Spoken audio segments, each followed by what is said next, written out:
Have you ever wondered how an ordinary saint became the voice of millions? Have you ever felt that some words touch the soul directly? There was a time when spiritual knowledge was limited only to the Sanskrit language. The stories of God were not easily accessible to common people. But during that time, a great saint appeared on the land of India. His name was Goswami Tulsidas. He did not keep the story of Lord Rama limited to temples. Instead, he brought it directly into the hearts of the people. His writings were not only full of wisdom, they were also filled with devotion, compassion, and a deep concern for the welfare of humanity. His masterpiece, Ramcharitmanas, is not just a religious scripture. It is a guide to dignity, ideals, and the path of living a meaningful life. For centuries, this sacred text has inspired generation after generation. In today's video, we will explore who the creator of Ramcharitmanas was, what his life was like, and what the secret of his devotion was. Please note, everything mentioned about Tulsidas in this video is based only on references from Ramcharitmanas. If you would like to learn more about this topic, you can watch our other video as well. The link is available in the pinned comment. Make sure you watch this video till the end, because this is not just a story. It is the soul of India's civilization, culture, and spiritual wisdom. Jai Shri Ram, and welcome to our YouTube channel, Our Civilization, Culture, and Knowledge. Near the holy city of Prayagraj, in the village of Rajapur, in the Chitrakoot district of India, there once lived a respected Saryuparan Brahmin named Atmaram Dubey. His wife's name was Hulsi. In the year 1554 of the Vikram Samvat calendar, on the sacred day of Shravan Shukla Saptami, under the Abhukt Mool constellation, a remarkable child was born. Goswami Tulsidas was born to this fortunate couple after remaining in his mother's womb for 12 months. This child would later become the great saint and poet, Tulsidas. But his birth was extraordinary. When the child was born, he did not cry like other newborn babies. Instead, the very first word that came from his mouth was Ram. Even more astonishing, he was born with all 32 teeth already present, and his body looked like that of a 5-year-old child. Seeing such an unusual child, the villagers, relatives, and some visiting saints became worried. They feared that this might be a bad omen. Hearing these concerns, his father became frightened and began imagining many troubling possibilities. His mother, Hulsi, was deeply worried, fearing that something bad might happen to the child. She secretly sent the newborn away with her maid to the maid's in-laws' house on the 10th night after his birth. The very next day, Hulsi left this world. The maid, whose name was Chunya, soon learned that her mistress had died. From that moment on, she raised the child with great love and care. But destiny had more hardships waiting. When the boy was about 5.5 years old, Chunya also passed away. Once again, the child was alone in the world. He began wandering from door to door, searching for food and shelter, seeing the suffering of this gifted child, the Divine Mother. Parvati felt deep compassion. Disguised as a Brahmin woman, she would visit him every day, feed him with her own hands, and quietly leave.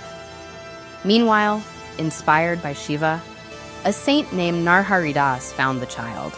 He was the beloved disciple of Anantanand. The saint gave the boy a new name, Rambala. He then took the child to the sacred city of Ayodhya. There, on Magh Shukla Panchami, in the year 1561, Vikram Samvat, the boy received his sacred thread ceremony. And this child would one day become one of the greatest spiritual poets in Indian history. Without being taught by anyone, the young boy Rambola recited the sacred Gayatri mantra perfectly. Seeing this, everyone present there was astonished. After witnessing this miracle, the saint Narahari Swami performed the 5 Vaishnava initiation rituals and gave Rambola the sacred Ram mantra He kept the boy with him in Ayodhya and began teaching him scriptures and knowledge. The intelligence of young Rambola was extremely sharp. Whatever he heard once from his teacher, he memorized it immediately. After some time, the guru and his disciple traveled together to Shukarkshetra, Soron. It was there that Narahari Swami narrated the Ramayana to Goswami Tulsidas for the very first time. After staying there for some time, they eventually moved to Varanasi, also known as Kashi. In Kashi, Tulsidas lived under the guidance of the Saint Shesh Sanatan. There, he studied the Vedas and Vedangas for 15 long years. As time passed, certain worldly desires slowly awakened within Tulsidas. With the permission of his teacher, he returned to his birthplace. But when he arrived there, the sight he witnessed deeply shook his heart. His entire family had already passed away. Following proper rituals, he performed the funeral rites and shraddha for his father and ancestors. After that, he stayed there and began narrating the divine stories of Lord Rama to the people. Then, in the year Samvat 1583, on the 13th day of the bright half of the month of Jeshtha, which fell on a Thursday, Tulsidas was married to a beautiful woman from the Bharadwaj lineage. After the marriage, they began living a peaceful and happy life together. But one day, when Tulsidas was not at home, his wife's brother came to visit. He took his sister with him, back to her parental home. When Tulsidas learned that his wife had gone to her parents' home without informing him, his heart became deeply restless. Without wasting even a single moment, he immediately set out to meet her. But that very day, nature itself seemed to test his determination. A violent storm began to rage. The waters of the Sarayu River were overflowing with a massive flood. Yet even then, Tulsidas did not stop. Using a burning funeral log from a cremation ground as support, he somehow managed to cross the raging river. Finally, he reached his wife's home. When his wife realized that he had risked his life in such a terrible storm just to meet her, she strongly rebuked him and said, "If you had even half the devotion for God that you have for this body of mine, made of flesh and bones, your soul would have already crossed the ocean of worldly existence." These words struck deeply into the heart of Tulsidas. In that very moment, his life changed forever. He did not stay there even for a second longer. Immediately, he left that place and began walking on the path of renunciation. After leaving that place, Tulsidas traveled to Prayagraj. There, he renounced his household life and embraced the robes of a wandering monk. Continuing his pilgrimage across sacred places, he eventually arrived in the holy city of Kashi. Near Mansarovar, he was blessed with the divine vision of the sage Kakbushundi. In Kashi, Tulsidas began narrating the sacred stories of Lord Rama. One day, something mysterious happened. He encountered a spirit. The spirit revealed to him where he could find Hanuman. When Tulsidas finally met Hanuman, he humbly prayed to him, "Please grant me the blessing of seeing Lord Raghunath, Lord Rama himself." Hanuman replied gently, "You will have the divine vision of Lord Rama in Chitrakoot."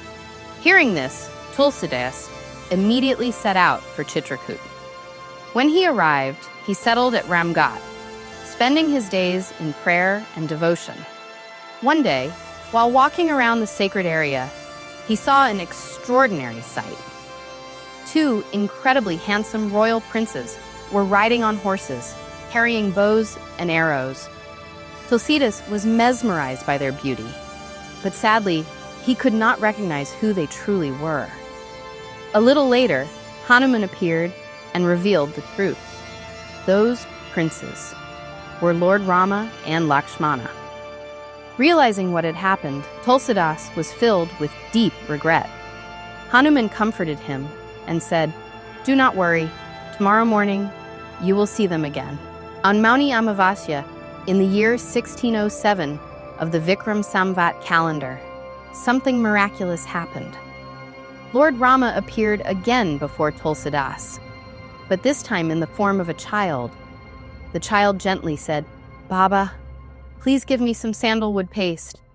Hanuman feared that Tulsidas might fail to recognize the Lord again. So he took the form of a parrot and recited a couplet. On the sacred banks of Chitrakoot, saints have gathered in great numbers. Tulsidas grinds sandalwood, while Lord Rama himself receives the sacred tilak. Hearing this, Tulsidas finally realized the truth. He was so overwhelmed by the divine beauty of Lord Rama that he completely lost awareness of the world around him. Lord Rama lovingly took the sandalwood paste with his own hands and applied it on his own forehead, and then on Tulsidas's forehead as well. And then the divine vision disappeared. Years later, following Hanuman's command, Tulsidas set out for Ayodhya. On the way, he stayed for some time in Prayagraj, where the great Magh Mela festival was taking place. 6 days after the festival, under a large banyan tree, he had the divine vision of the sages Bharadwaj and Yajnavalkya. They were narrating the very same Ram story that Tulsidas had once heard from his guru in his childhood. Later, Tulsidas returned again to Kashi and began living near Prahlad Ghat, in the house of a Brahmin. It was there that poetic inspiration awakened within him, and he started composing verses in Sanskrit. But something strange kept happening. Every day he wrote poetry, and every night those verses mysteriously disappeared. This happened again and again. Finally, on the 8th night, he had a dream. In that dream, Lord Shiva appeared and instructed him, "Compose your poetry in your own language." Suddenly, Tulsidas woke up, and at that very moment, Lord Shiva and Goddess Parvati appeared before him. Overwhelmed, Tulsidas bowed down completely.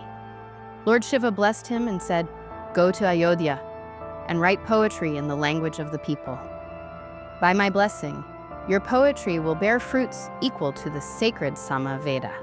After giving this blessing, Shiva and Parvati disappeared. Obeying the divine command, Tulsidas left Kashi and went to Ayodhya.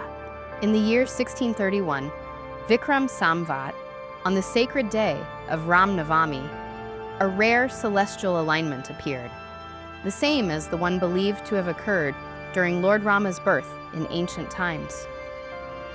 On that sacred morning, Tulsidas began writing the immortal epic, Ramcharitmanas. It took him 2 years, 7 months, and 26 days to complete the work. By the time of Ram Viva, all 7 sections of the epic were finished. Later, he returned to Kashi and recited the Ramcharitmanas before Lord Vishwanath and Goddess Annapurna.